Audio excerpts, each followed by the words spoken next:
撞破女友苏欣欣奸情的那一刻，我的世界都塌了。原以为他有苦衷，却没想到自己才是那个小丑。后来，苏欣欣才知道自己嫁给了恶魔。她哭着抱紧了我的大腿。修辞，我们重新开始好不好？我冷眼看着她。苏小姐，请自重，我未婚妻会不高兴的。大家好，开始今天的分享之前，希望你能给人间烟火点个订阅。我将会分享更多优质的内容。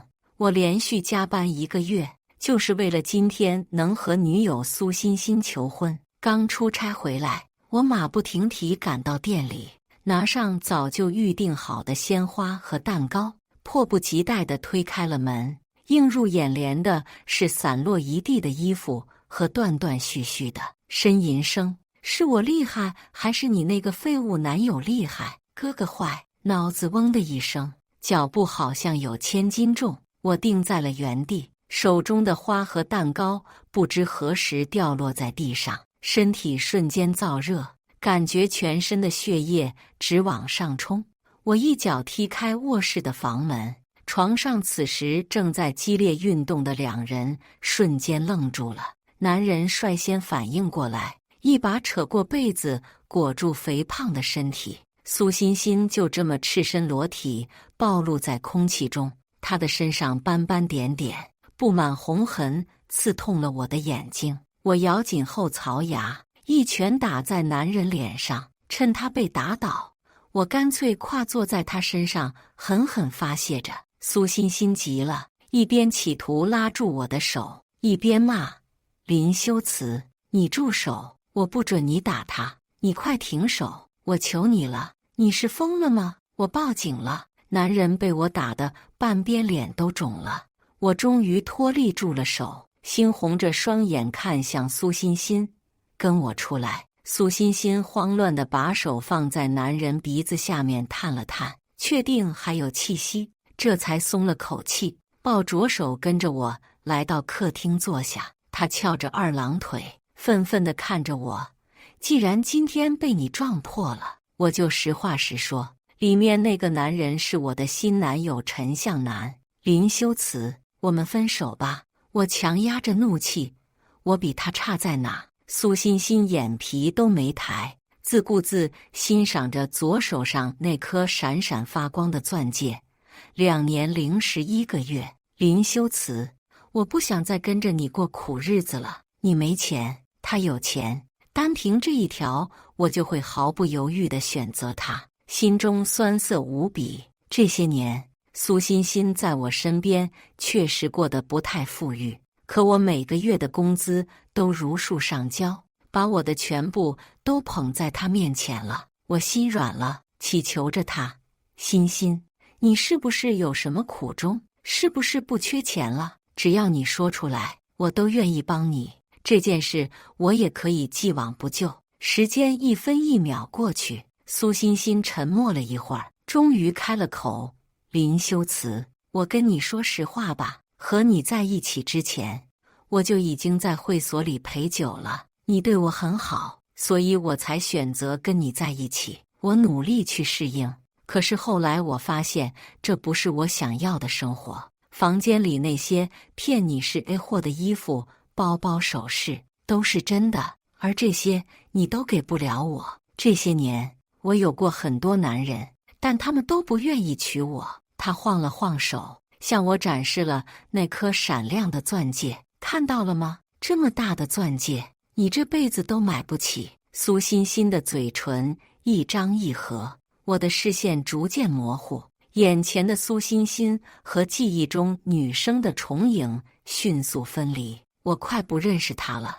我和苏欣欣是参加大学社团认识的，当时我是天文社的副社长，苏欣欣跟着舍友一起加入了天文社。那时苏欣欣总爱黏着我，问我一些天马行空的问题，我也乐意解答。一来二去，2人看对了眼。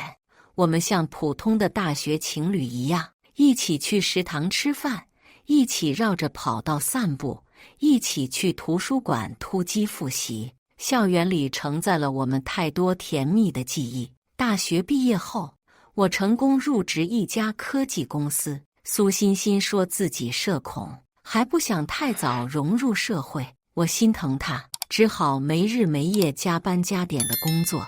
终于顺利完成了项目，拿到项目提成。我买了求婚戒指，就藏在她最喜欢的包里。思绪回笼，苏欣欣冷着脸，修辞。看在这么多年的情分上，你就放过我吧，行吗？我喉咙一紧，拉住了苏欣欣的手。你想好了吗？还未等她开口，卧室里传来一阵悉悉索索的声音。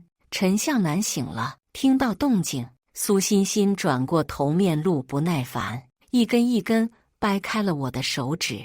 卧室门被打开，门外也出现了2个壮汉。陈向南捂着脸，愤恨地看着我，就是这个臭小子，给我往死里打！2个壮汉不由分说冲了上来。一开始我还能抵挡，2人的攻势太猛，一个不注意，我躲闪不及，大汉一拳正中我的面门。我捂着鼻子想要站起来，但脑袋晕极了，只能被他们紧紧压在地上，一顿拳打脚踢。苏欣欣吓得大哭，躲在陈向南身后，扯着他的袖子，不敢看我。末了，他们死死扣住我的肩膀，让我动弹不得。陈向南走近，一脚踩在我的右脸上碾压。就凭你一个穷小子，也敢在太岁头上动土，真是活腻了，嘴里都是血沫。我恨恨地看着陈向南，却说不出一个字。陈向南心情很好，一旁的苏欣欣提着医药箱过来，心疼地给他上药。他得意地拿眼睛瞥向我，嘴角噙着笑意。欣欣，刚刚的问题你还没回答我，我和他谁更厉害？苏欣欣讨好地笑着，哥哥，他没碰过我的身子呢。陈向南嗤笑一声，苏欣欣的话取悦了他。他顺手揽过苏欣欣纤细的腰肢，抓紧时间收拾东西，我们走。苏欣欣乖巧地点点头，回房间收拾东西。陈向南坐在沙发上抽着烟，欣赏着我狼狈的样子。这些年你都没舍得碰他一根手指，如今他却怀上了我的孩子，你说讽不讽刺？都什么年代了，还玩纯爱那套，土不土啊？实话告诉你，要不是她怀孕了，老子才不会要一只破鞋，也就你拿她当个宝。我们租住的房子并不大。陈向南丝毫不在意在卧室收拾东西的苏欣欣能够听到，为了羞辱我，什么难听的话都能说出来。不一会儿，苏欣欣收拾好行李，拖着行李箱，提着她最喜欢的包，最后看了我一眼，扭着腰和陈向南一起走了，一直到他们的背影消失在视线里，我才被2个壮汉放开。我翻过身子，看着天花板发呆，无数的回忆闪过。这些年，我们甜蜜过，争吵过，可我从没想过要和苏欣欣分开。眼泪混着鲜血流了下来，直到夜幕降临，我才慢慢爬了起来，抬起手擦干眼泪，拿出手机拨出一个号码，电话很快被接起。我咬住嘴唇，爷爷，我输了。爷爷是林氏集团的董事长，早年间赶上了下海潮，积累了一大笔财富。从小爷爷对我很严格，他隐瞒了我的身份，不允许我搞特权，但他也很疼爱我，一直都很尊重我的决定。唯独在苏欣欣这件事情上，他第一次站在了我的对立面。我刚和苏欣欣确认关系那天，就被爷爷一个电话叫了回去。爷爷递给我一沓材料，上面是苏欣欣从小到大的经历和一些她出入会所的照片。那时候我被爱情冲昏了头脑，认定爷爷因为苏欣欣家境不好，这才找人调查她，甚至抹黑她。我和爷爷大吵一架，我冲着爷爷大喊：这么多年，你说什么我没听，唯独这一次，我想自己选。欣欣不是这样的人，她他单纯又上进，年轻人偶尔去玩一次也没什么，就算是您也不能抹黑他。我到现在都还记得爷爷失落的眼神。他摇了摇头，罢了，有些路还得你自己走过才会明白。这样吧，3年之内，你不能告诉苏欣欣你真实的家庭情况，我也会停了你的卡。这3年你们自力更生，3年后，如果你们的感情还和现在一样甜蜜，我便同意她嫁入林家。修辞，你敢跟我赌吗？我知道，这是爷爷无可奈何之下做出的让步。那时的我坚信和苏欣欣能够走到最后，信誓旦旦地对爷爷说：“爷爷，3年后我会带着您的孙媳妇回来。”我就这么走了。3年内没再给爷爷打过电话，只是逢年过节会发去祝福。爷爷很快接通了电话，他什么也没问，只是叹了口气：“孩子，回来吧，爷爷等你回家。”他的声音苍老了许多，眼泪再次决堤。想到自己3年前和爷爷为了苏欣欣争得脸红脖子粗，我懊悔不已。收拾东西回到林家后，我乖乖躺在床上养了1个月伤。这天，手机一阵震动，我收到了大学舍友梁栋的信息：苏欣欣今天要结婚了，你还好吧？听到他要结婚的消息，我的心里还是泛起了一丝涟漪。希望他能幸福吧。那边梁栋很快回了消息：幸福我看是不可能了。这个陈向南我认识，名义上是陈家的小少爷，但背地里陈家早就放弃这个纨绔了。他呀，烂赌鬼一个，苏欣欣以后的日子怕是不好过。陈家最近几年才开始冒头，我这3年都没有再踏入这个圈子，确实没听说过陈向南这号人物。可苏欣欣毕竟陪了我3年，我做不到眼睁睁看着他跳入火坑。思来想去，我还是决定去他的婚礼现场，至少他有权知道自己即将要嫁的是一个什么样的人。我问清了地址，火急火燎驱车赶到婚礼现场。还好婚礼尚未开始，一切都还来得及。苏欣欣一个人坐在化妆室，看到我推门而入，她慌了神，连忙反锁了门。你来干什么？我警告你，今天是我的婚礼，我不允许你闹事。我抿了抿唇，我不是来闹事的，就2句话。说完我就走。此时门外传来了脚步声，他着急地把我往窗帘后推，压低了声音：别出声，要是我老公知道你来了，他会不高兴的。我急了：你知道自己嫁的是什么人吗？陈向南他是……行了，你别说了。苏欣欣没了耐心，打断了我：我自己的老公当然知道他是什么人。林修辞，你这副死缠烂打的样子真的很让人恶心。敲门声响起，门锁被人从外面拧了2下，却没拧开。陈向南烦躁地拍门：欣欣，你锁门干嘛？快开门！苏欣欣最后警告地看了我一眼，用力拉上了窗帘，把我隔绝在外，小跑着开了门。老公，刚刚我整理衣服呢，怕被人看见，所以锁了门。缝隙中，我看到陈向南坏笑着抓了一把苏欣欣的屁股，两人这才出了门。听着逐渐远去的脚步声，我捏紧了拳。让人恶心是吗？苏欣欣，以后是死是活就看你的造化了。那天从苏欣欣的婚礼离开以后，心里的愧疚烟消云散，我彻底放下了她。这段日子我过得很充实，爷爷带着我熟悉公司，他让我从基层做起，每个部门都去试练一遍，摸清了整个公司的运作之后，他才会一点一点把公司交到我的手上。这天，我正跟着市场部的何总监去自家商场调研。我们刚到达一家奢侈品店，便撞上了正在里面试衣服的苏欣欣和陈向南。陈向南看到是我，轻蔑地上下打量了我一遍，看我一身工作装，不禁调侃起来：哟，女朋友都跑了，还这么努力工作呢？现在是工作时间。陈向南没点名道姓，我只当没听见，并不打算搭理他。可他却得寸进尺，以为我怕了他，更加肆无忌惮。喂，姓林的，你聋了吗？小爷在问你话呢。一旁的何总监看我皱了眉，靠近我的耳朵询问道：小林总，需不需要我叫保安来？我颔首示意。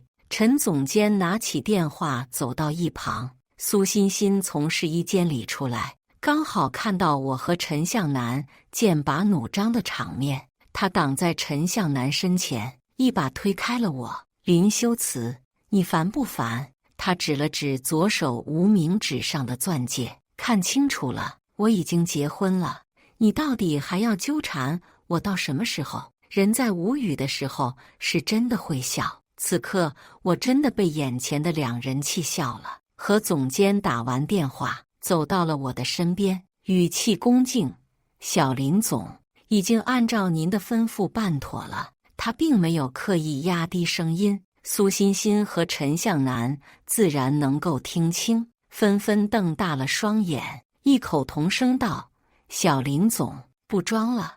我露出一个得体的微笑。对，林氏集团的林。陈向南想了一会儿，面露狐疑，斩钉截铁地说道：不可能，林家只有一个孙子，林老爷子早就放出消息，孙子在国外留学，绝不可能是你。当年我负气离家之后，伤透了爷爷的心，他为了保全林家的面子，宣布了林家孙子出国留学的消息，所以我才能够销声匿迹3年。听到陈向南的话，苏欣欣眼中的同情都快要溢出来。林修辞，你有几斤几两，我还不知道吗？我是爱钱，但我更爱我老公。真没想到你会为了挽回我，撒这种谎，现在被人当场拆穿，我看你怎么收场。陈向南愈发笃定，我看这小子就是疯了，竟敢冒充林氏集团的孙子。这种虚荣的人活该没有女朋友。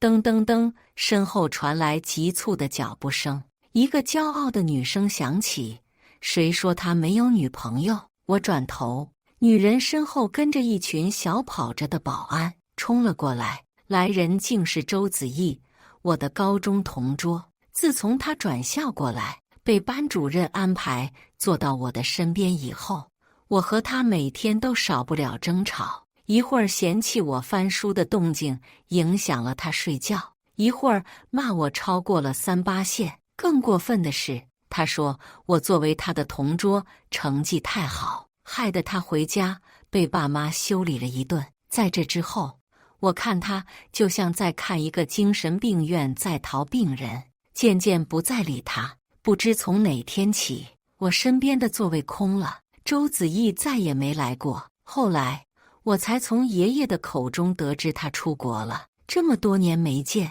周子毅变了，他变得高贵优雅、落落大方，再也不是记忆中那个每天和我找茬的女孩。陈向南一见到他，连忙堆起笑脸，就想要上前握手。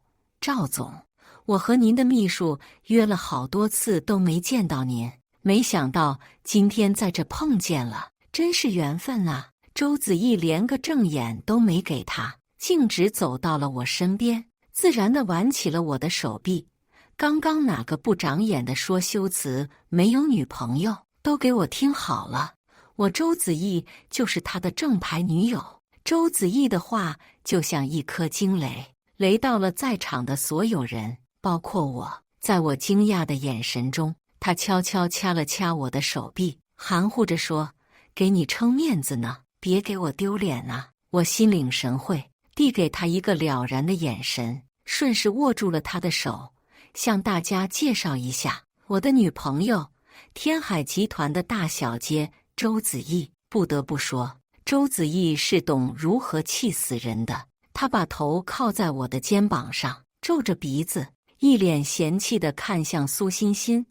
这就是你的前任吗？修辞，你以前眼睛是瞎了吗？我尴尬地笑着。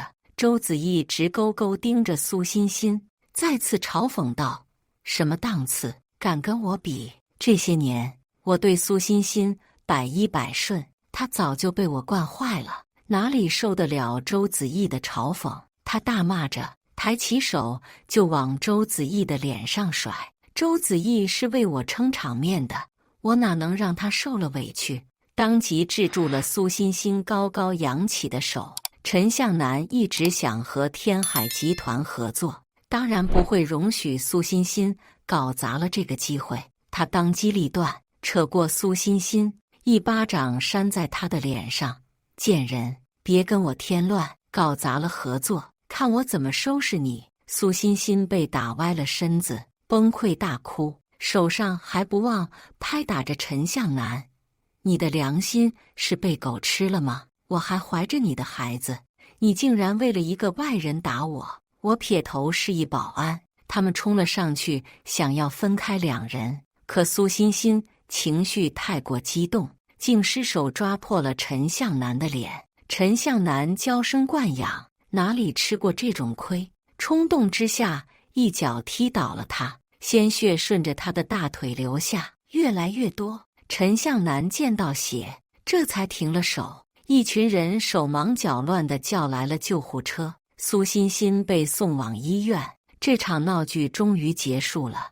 我转头看向身边的周子毅：“好久不见，周子毅，还有，今天谢谢你。”他朝我眨了眨眼，皎洁地笑了：“你还是好好想想怎么跟你爷爷交代吧。今天的事情很快就会传到他老人家的耳朵里了。”我挠了挠头，实话实说就好了。我爷爷最是通情达理。林修辞，你真是个木头。周子毅眼眶一红，像只惹人怜惜的小兔子。要说我这辈子最怕的事情，那就是女孩子哭。我慌了手脚，结巴着哄她：“你别哭啊，大不了我负责就是了。”听到我的话，周子毅这才露出了笑脸：“逗你的，敢做敢当，这才是我认识的林修辞。”我松了口气，真的想象不出来，如果周子毅是我的女朋友，会是什么样。为了感谢他的挺身而出，我提议请他吃饭。昏黄的烛光照映在周子毅的脸上，显得他娇俏无比。我竟一时失了神。他摇晃着红酒杯，看着我的眼睛：“怎么，被本小姐迷住了？”我尴尬地转过头看向别处，猛地灌下了手中的酒。嗨，今晚的夜色真美，要不一会儿再去兜兜风？周子毅自然地接下了我的话茬。我红着脸点了点头：“听你的。”这顿饭吃得我激动又忐忑。饭桌上，周子毅时不时就冒出几句撩拨的话，让我三番两次差点招架不住。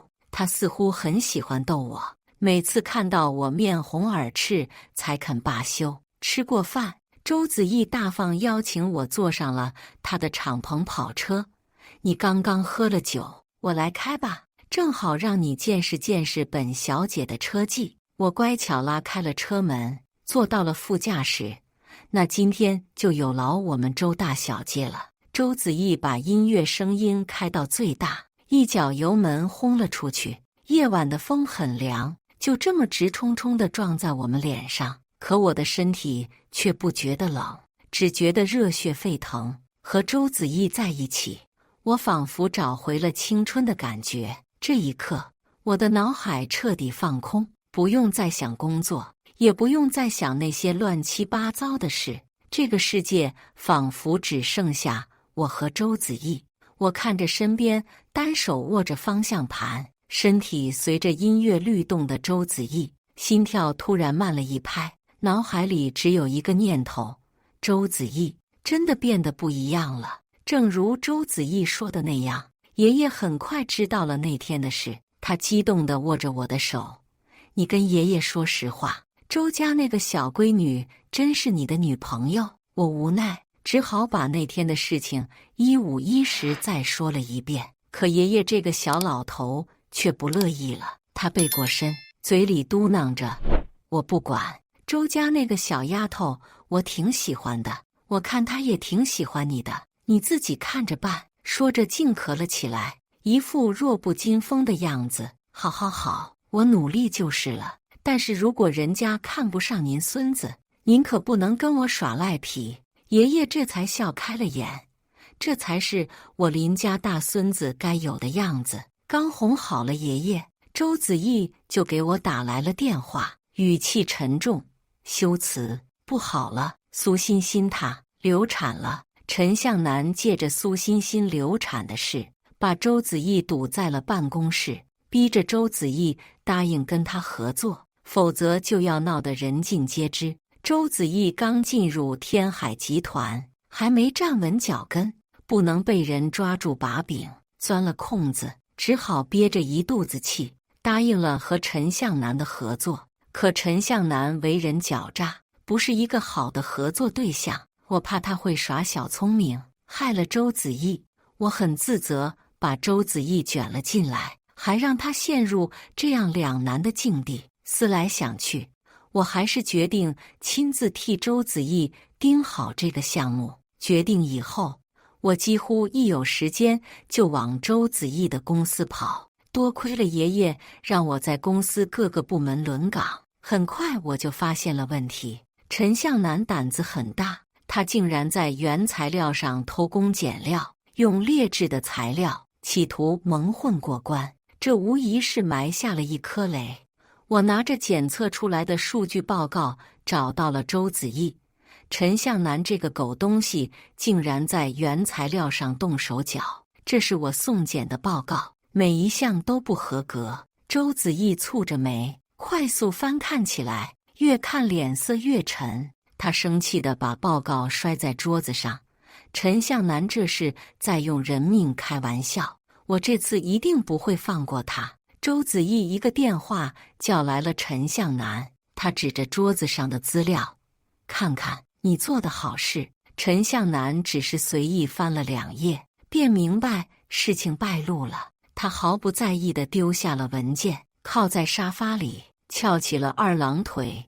周小姐何必大动肝火，睁一只眼闭一只眼，这件事就过去了，咱们还能赚更多的钱，岂不是两全其美？我一拳捶在桌子上，咬牙切齿：“你知不知道这会死人的？死一个人赔个10几万就了事了。”他点起一支香烟，吐出烟圈，抚恤金不足利润的1/3，孰轻孰重？周小姐不会分不清吧？眼见和陈向南说不通，周子义大吼着让他滚了出去。还好项目刚开始，暂时没有造成太大的损失。周子义迅速收集了证据，把所有材料都递交给了相关部门。经过一番查证过后，陈向南的公司被查封了，还赔了一大笔钱，和周子义的合作也终止了。陈向南原本想指着这个项目翻身，如今算盘落了空，还背负了一屁股债，于是他索性破罐破摔，天天都来周子义的公司闹事，保安赶都赶不走。我担心周子义的人身安全，每天上下班都会去接送他。慢慢的，我习惯了有他在身边的日子。陈浩南闹事，对天海集团造成了不良影响，公司上下议论纷纷，董事会更是不满，他们提出要换掉周子义。看着他嘴角由于上火冒出的痘，我也着急不已，忍不住提出：“我们结婚吧。”周子义的眸子瞬间亮了起来，但他一阵思索过后，还是拒绝了我的提议。他耷拉着脸：“你不用为了愧疚而娶我。”我忍不住为他打抱不平。那帮老头子因为你是女生就看不起你，可我知道你走到这一步有多不容易，我不想你因为我白费了这么多年的努力。他靠在椅背上，自嘲地笑了笑。有了林氏做我的靠山，他们自然不会拿我怎么样。可是林修辞，你摸着胸口告诉我，你爱我吗？我被他问住了。一时不知道怎么回答。自从和苏欣欣分手之后，我把全部精力都投入到工作中，没有想过再谈恋爱。和周子毅也是以朋友的身份相处，从不逾矩。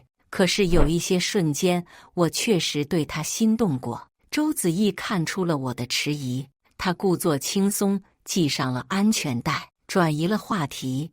快走吧，我上班要迟到了。我脑子里很乱，只好先踩下油门，打算晚上再跟他好好讨论这件事。一路疾驰到周子毅的公司楼下，刚把车停稳，我帮他拉开了车门，猛然瞥见他的身后窜出一道黑影。陈向南的手中拿着一把匕首，冲着周子毅扎了过来。他嘴里大喊着：“周子毅，你这个贱人，你不让我好过，你也别想活！”我来不及细想，只凭着本能，一把把周子毅护在怀里，用自己的身体替他挡住了陈向南的利刃。陈向南发了狠，见匕首捅进了我后背，又拔出来，换个位置再捅。我生生挨了他2刀，痛感袭遍全身。我死死把周子毅抱在怀里不放手，害怕陈向南伤到他。路人惊慌失措地乱跑，大叫着：“杀人了！杀人了！”可没有一个人敢上前阻止疯狂的陈向南。周子毅在我怀里看着人群，绝望地大喊：“快来人帮帮忙啊！求求你们，救救他！”刚好是上班时间，周围来往的行人很多。终于有几个勇敢的小伙子丢下手中的早餐，大家一拥而上，合力制服了陈向南。看到陈向南被人紧紧地按在地上，我紧绷的神经突然断了，整个人无力地倒了下去，撞在了周子毅的身上。周子毅满手是血，抱着倒在血泊中的我，哭得不能自已，慌得手都不知道按着哪个位置，只是一遍又一遍呼喊着我的名字：“林修辞，你千万别睡！”看着我，眼睛越来越模糊。我想，刚刚周子毅的问题已经有了答案。我努力伸出手，想要替他擦去眼泪，可浑身都没了力气，手重重地垂了下来。失去意识之前，我感觉到周子毅握住了我的手，努力把脸放在了我的手中。警车的声音越来越近，我微笑着闭上了眼。我仿佛陷入了无尽的黑暗之中，不知道该往哪走。迷迷糊糊中，我听到了很多人的声音，有爷爷苍老的声音，他哽咽着祈求：“菩萨在上，只要能让我孙子醒过来，信徒愿一生吃素，香火不断，求求您了，一定要保佑我孙子能够醒过来。”我还听到了周子毅哭泣的声音，他的声音好像黑夜中的一束光，为我指引着方向。我能感受到他边握住我的手，边说：“林修辞，你给我醒过来，你还没娶我，我不让你死。其实第一次见你，我就喜欢上你了。可是那时候我还小，不知道怎样喜欢一个人，也不知道怎么引起你的注意。直到有一天，我发现你津津有味地看着班上的同学在吵架，于是我开始惹你生气，想着你能和我吵上一架也好。后来我真的如愿了，我们每天都要争吵一次。我暗地里开心了许久，我总想着吵架也行，至少这也算是入了你的眼。可是我成绩太差了，根本考不上国内好的大学。爸爸怕我丢了周家的脸，索性没和我商量，就把我打包送出了国。刚开始那1年，他都不让我回国。后来看我不再作妖，爸爸才同意我回国。我向周围的人打听你的消息，他们都告诉我你出国了。于是我又挨个学校找，总是找不到你，求到了你爷爷面前。我这才得知，原来你谈了恋爱，并且为了那个女生离家出走了。我伤心了好久，直到你爷爷给我打了电话，说你分手了也回家了，我才敢再次出现在你面前。林修辞，你醒过来好不好？我不逼着嫁给你了。听着周子毅的哭声，我心里一阵烦闷，猛地睁开了眼睛，嗓子里干得快要冒烟。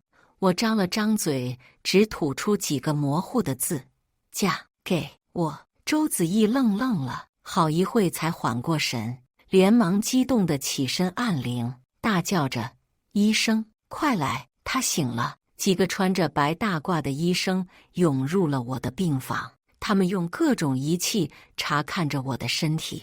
为首的那个医生松了口气，病人如今的状况稳定，算是捡回了一条命。这段时间好好养着身体，不需要多久就能出院了。周子毅捂着嘴，大颗大颗的眼泪从他的眼眶里夺眶而出。他扑过来抱住了我。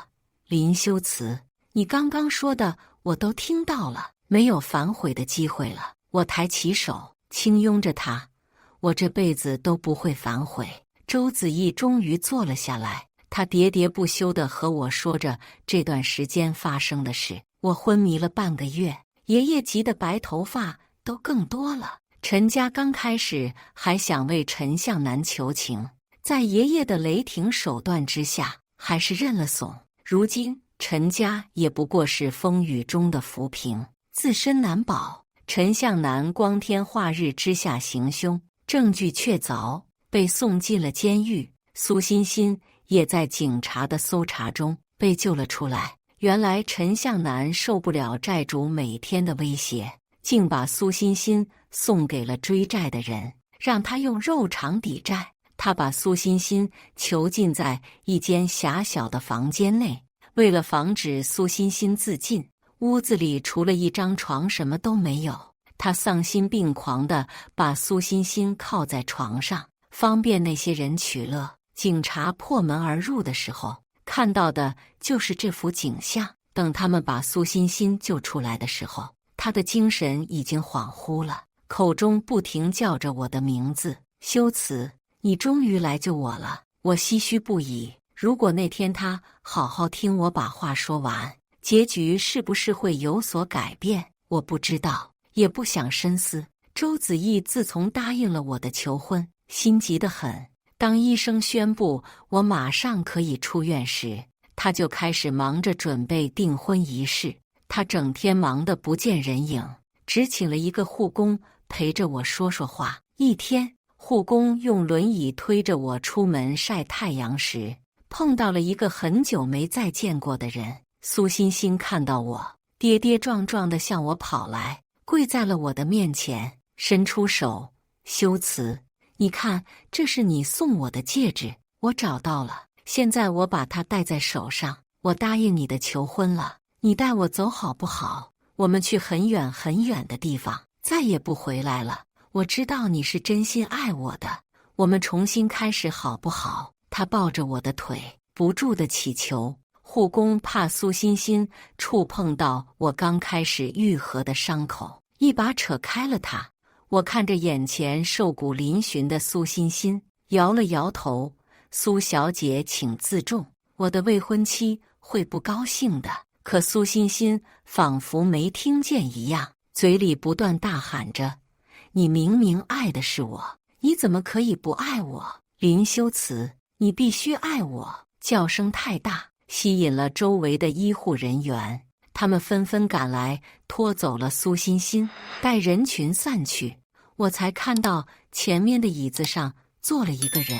周子毅此时正笑意盈盈地看着我，他假装吃醋，撅着小嘴：小林总真是在哪都惹眼，住个院都不得安生。可我的心里只有你。我满脸堆笑，从兜里掏出一个小盒子，以迅雷不及掩耳之速套到了周子毅的无名指上。现在你也没机会反悔了。周子毅看着钻戒，红了眼眶。片刻之后，他伸出那枚戴着戒指的手：修辞，我来接你回家了。以上就是今天分享的故事。大家有什么想说的、想吐槽的，欢迎在下方评论交流。也更希望能给人间烟火点个订阅，我将会分享更多优质的故事内容。